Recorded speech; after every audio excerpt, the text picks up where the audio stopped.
जेब का वजन भारी हो तो लोग बकवास भी गौर से सुनते हैं। मत बनो किसी के लिए खुली किताब, जहालत का दौर है, पढ़कर फेंक दिए जाओगे। फर्क बहुत है तुम्हारी और हमारी तालीम में, तुमने उस्तादों से सीखा है और हमने हालातों से। आप अपनी मंजिल पर कभी नहीं पहुंच सकते अगर आप रास्ते में भौंकने वाले हर कुत्ते को पत्थर मारेंगे। मरहम की लालच में अपनी दुखती रग का पता दूसरों को देना बेवकूफ़ी की आखिरी हद है। जो सर हर जगह झुक जाए उन पर बादशाहों का ताज अच्छा नहीं लगता।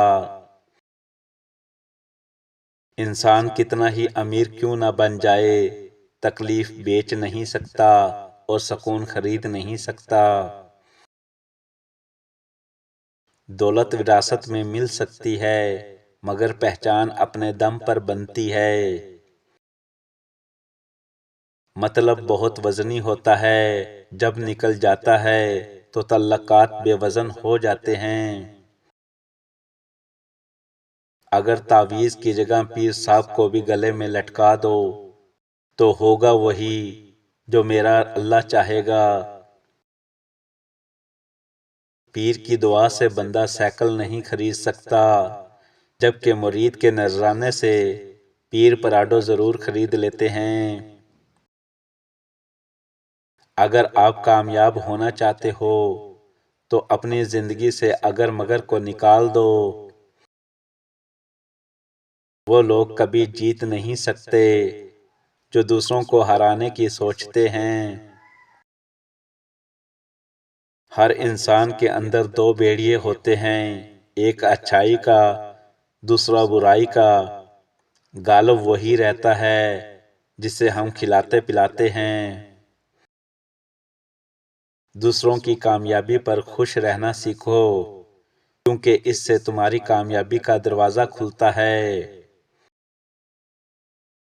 जो लोग दूसरों की हकीकत समझने की कोशिश नहीं करते वो कभी भी अपनी हकीकत को नहीं समझ पाते।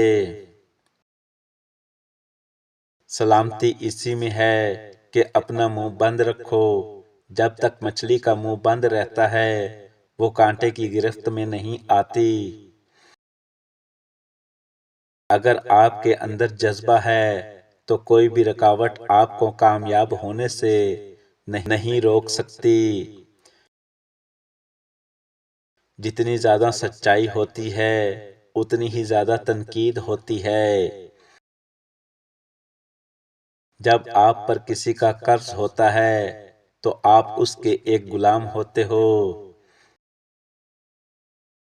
इंसान के रिस्क में चार वजूहात की वजह से रुकावट आती है। नंबर एक, सुस्ती और कहली की वजह से काम करना, यानी आज का काम कल पे डाल देने की वजह से। नंबर दो, मेहनत और लगन से काम ना करने की वजह से, यानी जैसी नीयत वैसी मुराद। नंबर तीन, अल्लाह से ना उम्मीद होने की वजह से, ये समझना कि मेरी दुआ कबूल नहीं हो रही। नंबर चार, छोटा काम करने में शर्मिंदगी महसूस करने की वजह से रुकावट आती है।